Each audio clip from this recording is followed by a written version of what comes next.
Greetings to all our viewers tuning into our channel. In peaceful times, when the world runs on familiar rules, defense procurement is often seen as a dry, technical matter. People gather around conference tables, compare specifications, weigh costs, calculate life cycles, and finally sign a thick stack of contracts.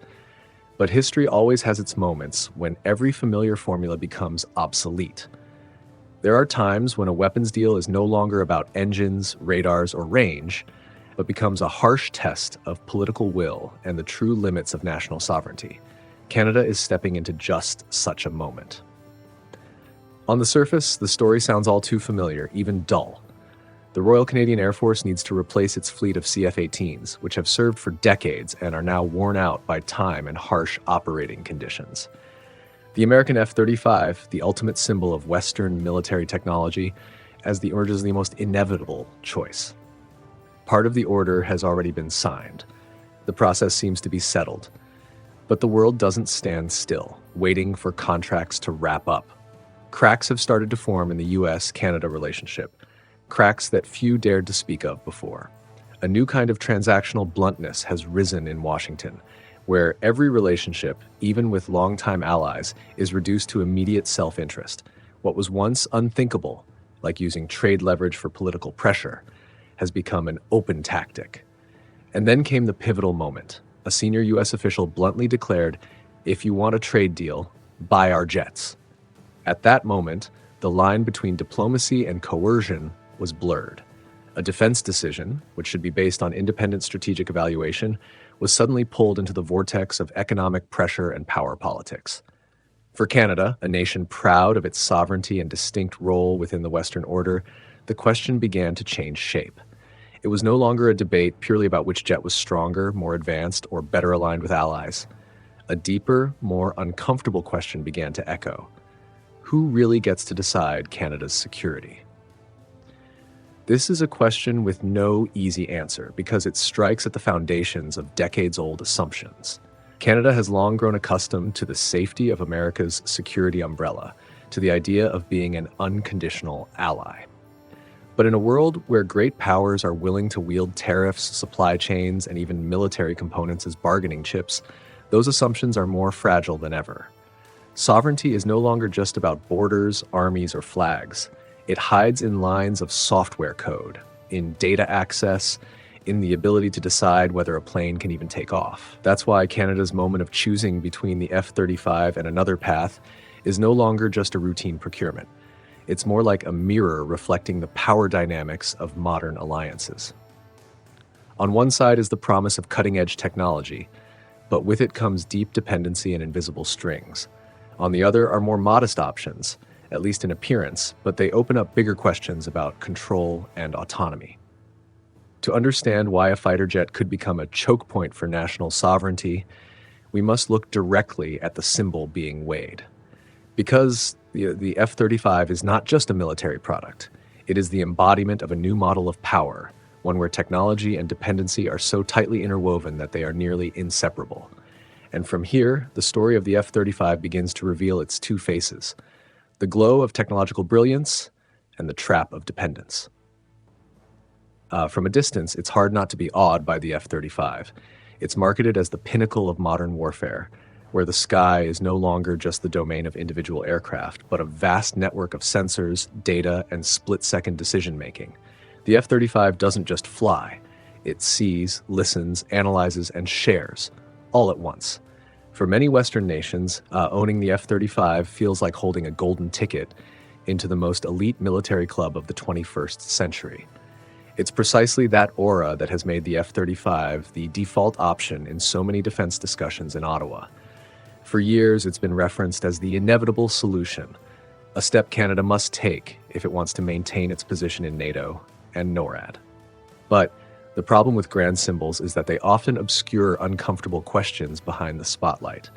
And as the technological dazzle begins to fade, a far more complicated picture starts to emerge.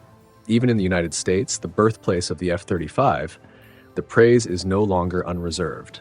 Audit reports, congressional hearings, and even admissions from the Pentagon itself have laid bare some uncomfortable truths. The F-35's readiness rates often fall short of expectations. Some of the world's most expensive jets in critical moments have been grounded due to missing parts, software bugs, or maintenance processes so complex they seem almost absurd. For Canada, this isn't just a minor technical detail. As a country stretching from the Atlantic to the Pacific with a sparsely populated and frigid Arctic, it simply cannot stake its security on a system that only performs well under ideal conditions. In emergencies, the true value of a fighter jet isn't found in glossy brochures. It lies in a far more practical question. Can it take off when it needs to? That question becomes even more troubling when we look at timelines and cost. The F-35 variant Canada is set to receive isn't a finished product. Issues around weapon integration, software completion, and long-term maintenance costs continue to pile up, adding billions of dollars beyond original estimates. In effect, Canada isn't just buying a plane, it's buying into a decades-long process where costs and risks are likely to spiral far beyond its control. But if the debate were only about money or readiness rates, the F-35 could still be defended with familiar arguments. Every new technology comes with a price, or it's a trade-off for future superiority.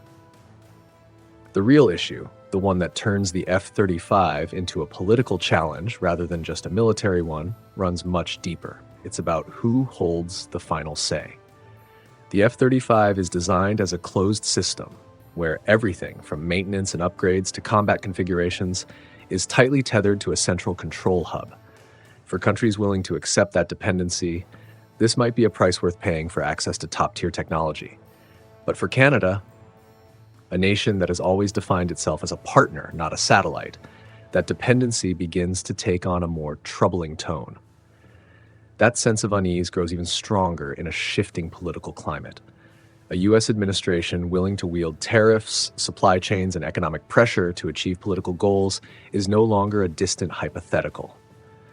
In this context, the question of what if is no longer academic. What happens if Washington and Ottawa's interests no longer align? What happens if a political decision in the U.S. suddenly makes an allied weapons system difficult to operate, slow to maintain, or simply delayed in receiving support? This is where the F-35 starts to reveal itself, not just as a symbol of technology, but as a strategic bind. It forces Canada to confront an uncomfortable truth. In the era of modern warfare, power isn't just found in airframes or jet engines. Real power lies in things far more invisible, more complex, and harder to grasp.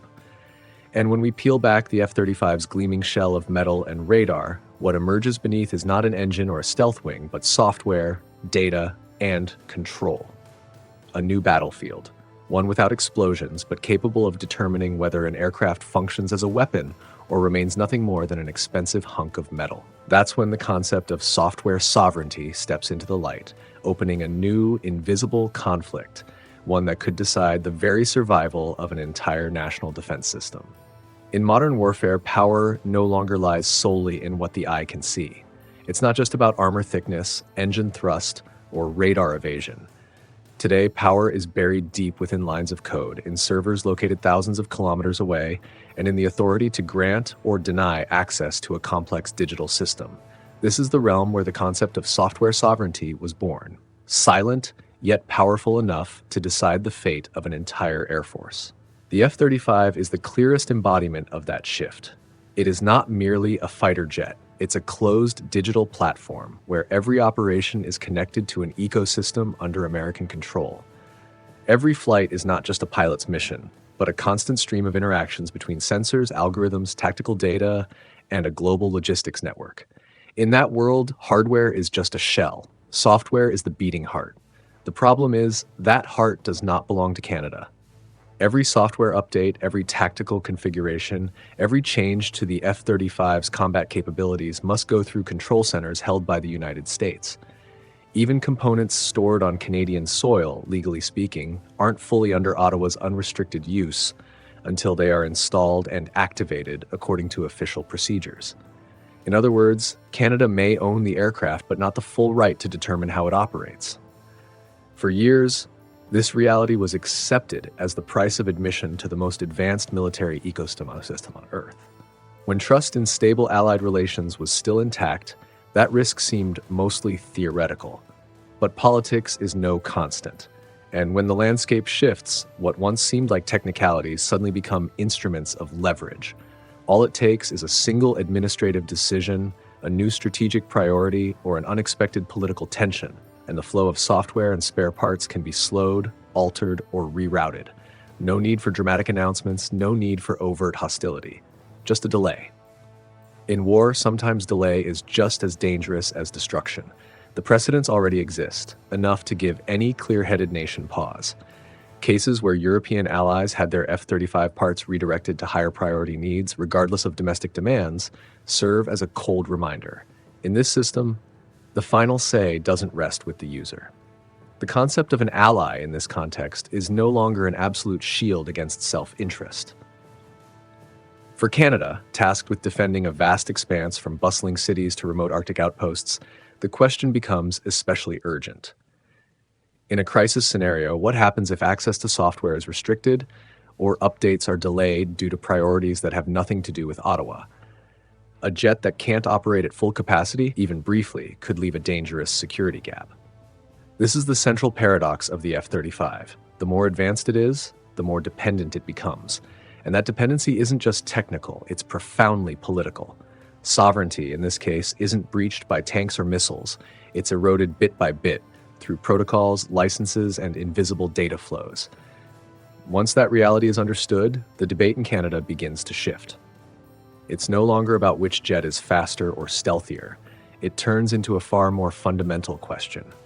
Can national security be entrusted to a system where the final switch lies beyond its borders? And if the answer gives even the slightest hesitation, then seeking another path becomes not just possible, but inevitable. It's within that space that another name, less flashy, less dominant in headlines, begins to surface. Not as a direct technological rival, but as a doorway into a different security philosophy. A smaller, simpler aircraft, but one built around the core principle of user control.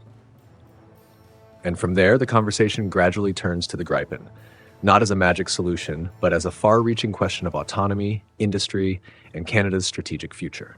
When the name Gripen first surfaced in Canadian defense discussions, the initial reaction from many was skepticism. It didn't have the aura of a technological beast like the F-35. It wasn't bathed in media hype or surrounded by grandiose claims of overwhelming superiority. Gripen is smaller, lighter, and more modest. But that very modesty conceals a radically different design philosophy, one born not from ambitions of global dominance, but from the existential need to survive as a small nation living next to great powers. Sweden didn't design Gripen to impress. They designed it to endure. Throughout the Cold War, Sweden understood that if conflict broke out, they couldn't rely on long supply chains or instant support from allies. Their aircraft had to be independently operable, quickly maintained, capable of taking off from short runways, even disguised stretches of highway. Gripen was born from that logic, and that same logic makes it deeply relevant to Canada. Canada, too, is a vast country with uneven infrastructure and strategic regions located in harsh, unforgiving environments. The Arctic is no place for delicate, high-maintenance systems. In those settings, the ability to take off at the right moment, to be quickly serviced, and to be deployed flexibly can outweigh the theoretical advantages of bleeding-edge technology. Gripen, with its lean and efficient operating philosophy, speaks directly to concerns that many within Canada's defense circles have long felt, but rarely said out loud. But what makes Gripen a big question isn't just about runways or maintenance time. It's about how Saab, the company behind Gripen, approaches the very idea of partnership. Sweden doesn't propose selling a finished product and walking away. They offer shared capability. Assembly lines, parts factories, engineer training, technology transfer, all of it is placed on the table as part of the deal. That means Canada wouldn't just be buying jets, it would be buying the ability to stand on its own in the defense value chain. In a world where defense industry is increasingly tied to national sovereignty, that difference is strategic. A factory built on Canadian soil isn't easily unplugged by a foreign political decision. A team of Canadian engineers deeply familiar with their own systems doesn't just reduce costs, it builds confidence, a sense of control that the F-35's closed architecture struggles to provide. And Gripen isn't an outsider to NATO either. It has participated in numerous joint exercises, proving its interoperability and combat coordination in allied environments. But unlike the F-35, that compatibility doesn't come with a full surrender of control. Sweden understands the mindset of nations that don't want to become passive users in a system someone else runs. Of course, Gripen isn't perfect. It doesn't match the F-35's stealth capabilities. It wasn't designed for global expeditionary campaigns. But that very lack reflects an honest question. What does Canada actually need? A tool for participating in distant wars, or a force it can rely on to defend its own airspace under any political circumstances? When that question is asked, the choice of Gripen begins to emerge not as a compromise, but as a statement. A statement that national security doesn't necessarily mean chasing the most expensive or most complex product. Sometimes security lies in the ability to repair your own systems, operate them independently, and control the fate of your defense infrastructure. However, just as this debate began shifting toward those values, another factor abruptly entered the picture, one that distorted the entire landscape. The game no longer centered on technical comparisons or strategic visions. Trade was dragged to the forefront as a weapon. Tariffs, jobs, and economic pressure were used to bend defense decisions. And from that moment on, the story of Gripen versus the F-35 ceased to be a purely Canadian choice. It became a vivid example of a far more dangerous trend, when arms sales become tools of coercion in international politics. There's a very thin line between economic cooperation and political coercion. For decades, Western allies believed that line was respected, especially in sensitive areas like national defense. But once that line is crossed, the sense of collective security begins to fracture. For Canada, the moment the US openly linked the decision to buy fighter jets with trade threats was the moment commerce was weaponized in its rawest form. The argument presented sounds familiar. Buying the F-35 will protect Canadian jobs and keep Canada integrated within the vast US defense supply chain. But behind that promise lies a hard-to-deny reality. The jobs Canada currently holds within the F-35 program are not protected by international law or any binding long-term mechanism. They exist only as long as Washington deems them aligned with its interests. In an era where America first, policies can rewrite supply chains with the stroke of a pen, the job promise has never felt more fragile. What's worrying isn't just the instability of these industrial contracts, it's the precedent they set. If Canada accepts that a defense decision can be shaped by tariff threats, the message it sends is dangerous. Sovereignty is negotiable. Today it's fighter jets. Tomorrow it could be radar systems, warships, or any other pillar of national security. When trade becomes a tool of pressure, every strategic decision risks being distorted. The irony is that this very pressure tactic undermines the argument that the F-35 is the best choice. A truly superior product doesn't need to be sold through threats. In the history of trade, the goods that require coercion to move are usually the ones that can't stand on their own merits. By resorting to economic leverage, Washington has inadvertently cast serious doubt on whether choosing the F-35 is genuinely voluntary. Meanwhile, Saab's approach could not be more different. Sweden has no tariffs to wield, no vague promises of favors to offer. What they bring to the table is something harder to reverse: a factory in Canada, Canadian workers, and production capacity woven into the local economy. It's the difference between a relationship built on power and one built on long-term mutual benefit. When trade is weaponized, the damage doesn't stop with the targeted party. It erodes the moral foundation of the alliance itself. Allies begin to look at each other with suspicion. Security commitments, once grounded in trust, become little more than calculations of self-interest.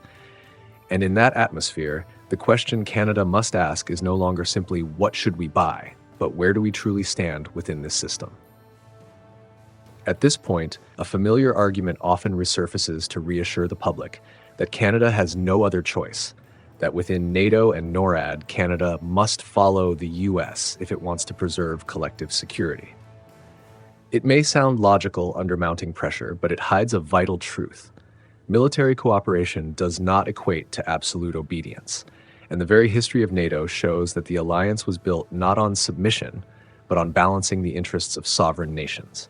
When trade is thrust to the front lines as a weapon, the question of NATO's and NORAD's true role becomes more urgent than ever.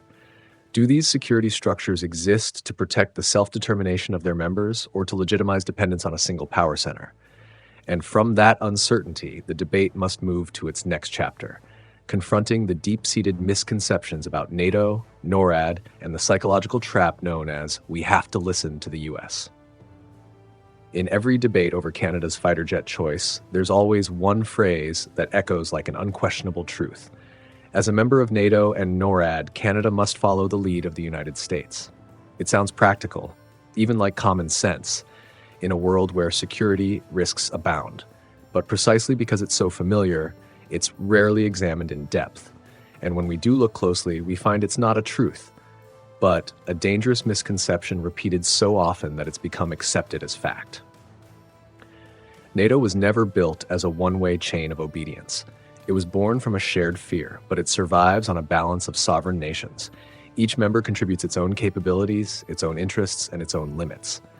Throughout the Cold War, many NATO countries operated different weapons systems, even pursued defense choices that ran counter to Washington's wishes, and yet they were never cast out. The alliance endures not because everyone does the same thing, but because they accept difference within a framework of common purpose. NORAD for Canada is even more distinct. It's not a structure where Ottawa plays a supporting role. NORAD is a bilateral defense mechanism where the responsibility for protecting North American airspace is shared. In that context, what matters most isn't what logo is on the aircraft. It's whether that aircraft is ready to take off, detect threats, and respond in time. A system shackled by external dependencies, no matter how advanced, may not be able to meet that standard in a lasting way. History proves that listening to the US has never been a precondition for effective cooperation. Canada has made independent defense decisions many times, from opting out of certain military programs to deploying forces based on its own national interests. Those choices sometimes stirred controversy, but they never broke the alliance. On the contrary, they served as reminders that NATO is strongest when its members are not carbon copies of one another. The biggest misconception lies in conflating compatibility with dependence. An air force can be technically interoperable, capable of sharing data and coordinating operations, while still retaining full control of its own systems. Cooperation does not require handing someone else the keys to your house. When a nation begins to believe that being protected means surrendering the right to choose, what's left isn't an alliance, it's a narrowing of sovereignty. For Canada, the greatest risk isn't in upsetting a partner, it's in losing the habit of independent thinking.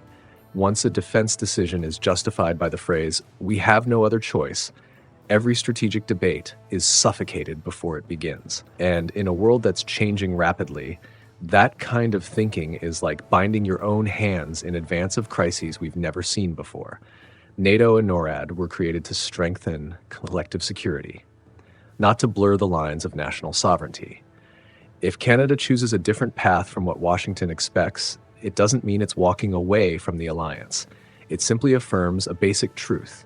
An alliance only remains strong when its members enter it as self-determined nations, not as parties seeking permission. That's why the real question isn't whether Canada is allowed to choose, but whether Canada has the confidence to assert its role within the alliance. Because a strong ally isn't the one who always nods along, it's the one who knows who they are, what they need, and is willing to take responsibility for their own choices. When all the layers of analysis are peeled away, when the numbers, technical specs, and political arguments have been laid bare, the decision facing Canada takes on a very different shape. This is no longer just about buying a new fleet of fighter jets. It's a question about the future Canada wants to step into and the price it's willing to pay to protect its self-determination for decades to come. Buying a fighter jet at its core is buying time. A decision made today will lock in Canada's defense structure, industrial ecosystem, and foreign relationships for the next 30 to 40 years. And in that span of time, the world will change. Power dynamics will shift, technology will evolve, and assumptions once thought unshakable may collapse in an instant. That's why the real question isn't which jet is stronger right now, But which choice better equips Canada to adapt in an unpredictable future? The F-35 represents the familiar path, the path of cutting-edge technology, deep integration into a US-led system, and the belief that the current global order will remain intact. In that context, Canada can benefit from collective strength, but must also accept a growing dependence on decisions made beyond its borders. When everything runs smoothly, that dependence may be easy to ignore, but in times of tension, it can become a critical vulnerability. Gripen, on the other hand, doesn't promise flash or dominance. What it offers is an alternative mindset, one that sees sovereignty as part of security, domestic industrial capacity as a strategic asset, and system control as something that should never be traded away. This path may invite debate and may draw pressure from familiar partners, but it also opens the door for Canada to define its role in the world more deliberately, on its own terms. Ultimately, this is a choice between short-term comfort and long-term resilience, between following the inertia of an alliance and asserting the maturity of a nation within that alliance. Canada does not face the risk of being abandoned if it chooses a different path. What it truly faces is the risk of losing the habit of deciding for itself, if fear and pressure are allowed to dictate defense policy. History shows that the nations which sustain long-term security are not always the ones with the most advanced weapons, but the ones who understand where their dependencies lie and are willing to draw boundaries around them. In a world where trade can be weaponized, where software can determine the fate of an entire weapons platform, sovereignty is no longer an abstract concept. It's the ability to say yes or no, even to your closest partners. So as Canada stands at the crossroads between the F-35 and the Gripen, what's truly on the table isn't just defense budgets or job numbers. It's a question of national posture. Does Canada want to be a passive buyer in a vast ecosystem, or a partner who knows its value and its limits? Is it buying jets or buying its future? What's your perspective on this decision? In your view, which path is the right one for Canada in today's rapidly changing world? Let us know your thoughts in the comments. We'd love to hear your take. And if you found this analysis insightful and want to see more in-depth geopolitical perspectives, don't forget to subscribe and turn on notifications so you never miss a future video.